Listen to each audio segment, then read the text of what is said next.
Isn't that pretty? Yummy.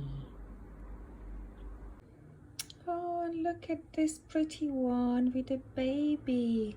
Oh.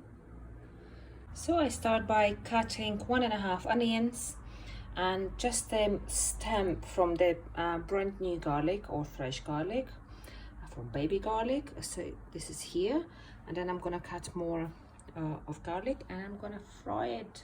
Garlic I'm frying there. I grated a little bit of or 1 carrot, and that one is gonna go here. Boom. And while this is a little bit nicely steamed, the stems of the mushrooms are going in. Here we go.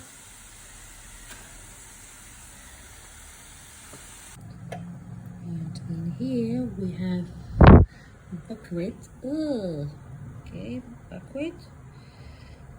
So it's a ratio 1:2, 1 cup of buckwheat and 2 cups of water. So now I have this lovely kohlrabi. So I'm gonna put all of those greens into here.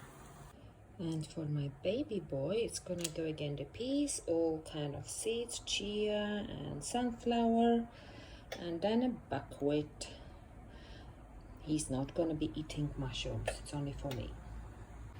And on top of this, which is again kohlrabi leaves, bit of spinach, and we have in here mushrooms. I'm gonna go with the frozen chickpea, and we will finish it with this plantain sour cream, which is a coconut vegan, and it says gluten-free, soy-free, colorant-free. Yummy. Okay, so all of it is now in. We're just gonna steam it until it's boiled, and it's gonna be yummy. And here we are. That's my mushroom kind of casserole. And if you like my cooking, perhaps consider to subscribe to my channel, hit the bell so you get a reminder, and don't forget to like it. Thank you.